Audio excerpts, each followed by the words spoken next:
This is a recording of a demo I will be presenting at CCS in Vienna 2016.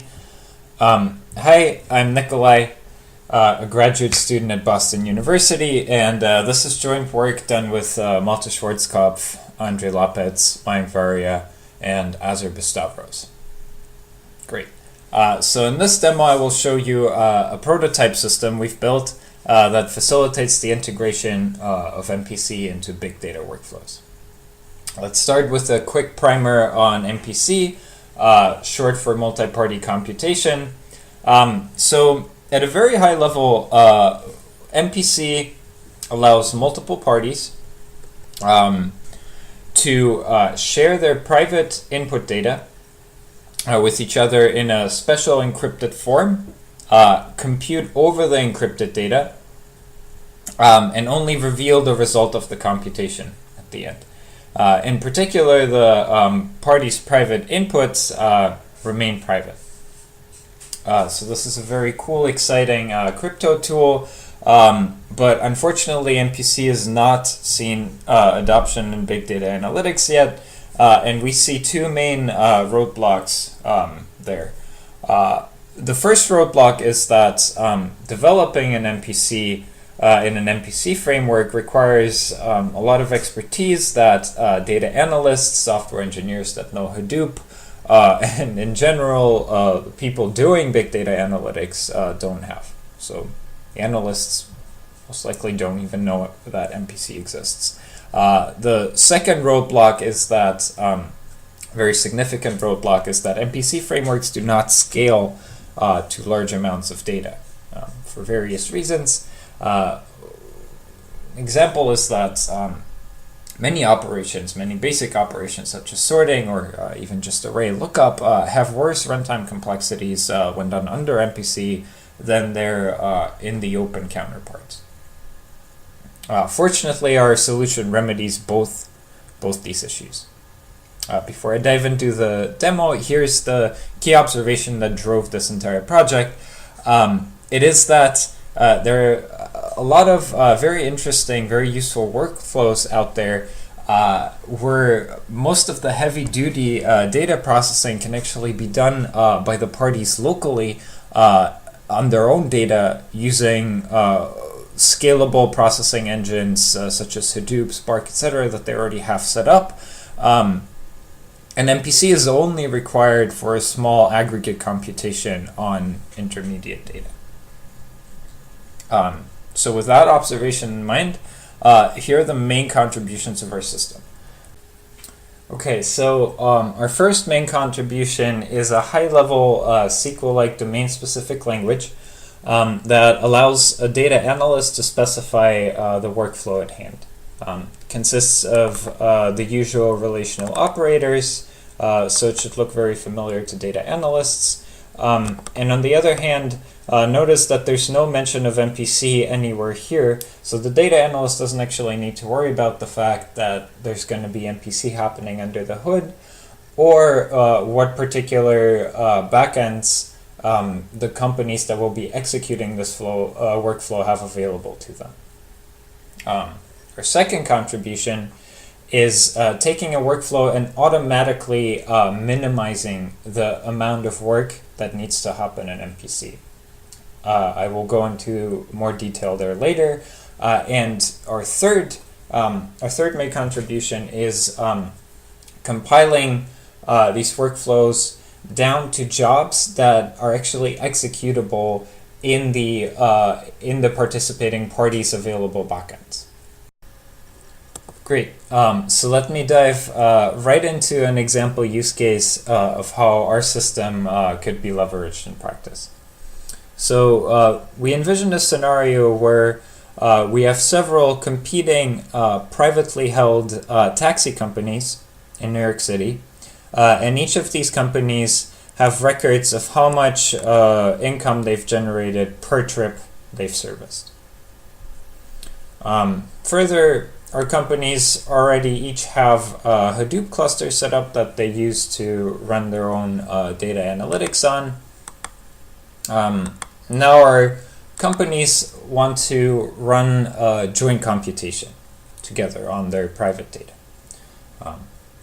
So I'm already logged into the job tracker nodes of each of the company's Hadoop clusters. These job tracker nodes also have our system already set up on them. So let me kick off the computation that they want to run here first.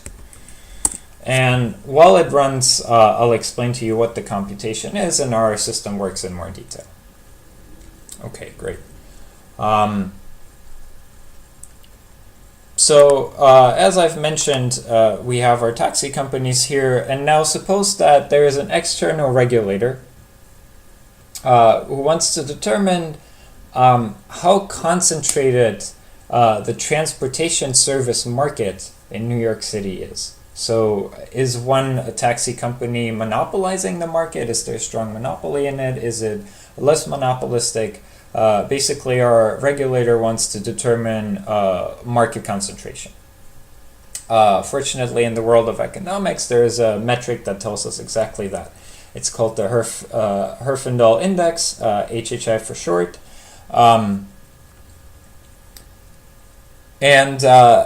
The HHI is conceptually very simple. The HHI is the sum of squares of market shares of each company within the market. And a company's market share is just that company's total revenue divided by the total market size. So note that since these are privately held companies here, they don't want to obviously reveal their per trip data to each other or the regulator, but they also don't want to reveal their market shares to each other or the regulator. So that's private information, and that's why we need MPC. So that's our use case, and our data analyst can implement this in our DSL. The code snippet that I showed you before is actually exactly the workflow that computes the HHI. It's reproduced again down here. As I said, there's no mention of MPC here anywhere, so the first step for us is to determine which part of the workflow actually requires MPC. And our goal is to minimize the amount of MPC that we do for scalability reasons.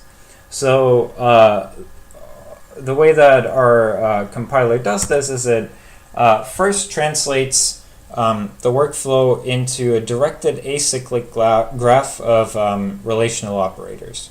So we can see here. And then using inference rules, it goes through the DAG node by node and determines whether for that node we need MPC or whether the companies can actually execute that operation locally. So as an example, our first operation here is a projection.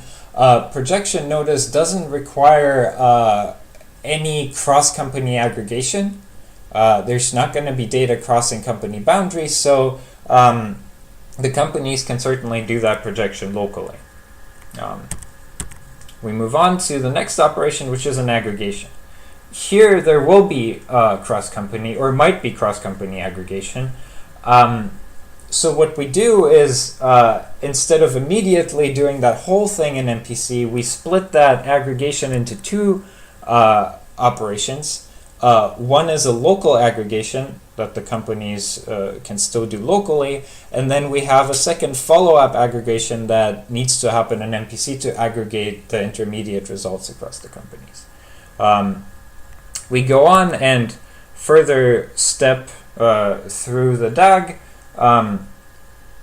push down our MPC boundary as far as we can. In some cases we can push down these MPC aggregations even further.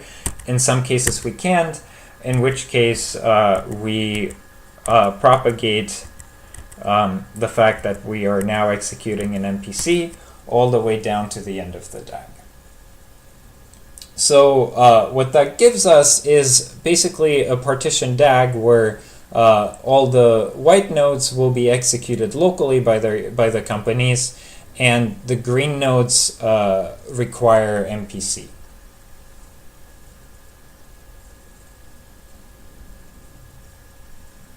Well, it might look like there's still a lot going on in MPC here.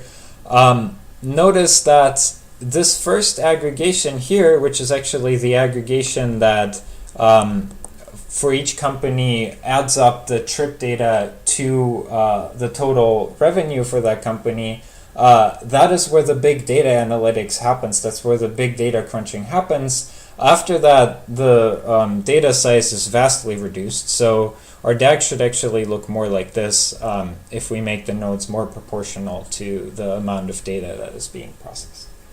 So this is exactly what we wanted. Do the bulk of the computation locally in Hadoop, Spark, etc., and do the rest in MPC. So while I was talking, our computation that I kicked off earlier should have finished, and fortunately it did. As I mentioned, our companies have Hadoop, each have Hadoop set up as for their local processing. So as we can see here, the white nodes got compiled down to and executed as a job in Hadoop. The dispatching, by the way, of the jobs also is handled automatically by our system. So here we have some intermediate output from our Hadoop job, the final output, and then for our MPC backend, we use VIF, which is just one of the MPC frameworks that are currently available there. Here we can see we completed our Hadoop computation, and now we're moving into VIF and finally producing the result, the HHI. The HHI ranges from 0 to 10,000. So in this case, the HHI isn't very high, which indicates that the market isn't very concentrated. So our data analysts should be happy.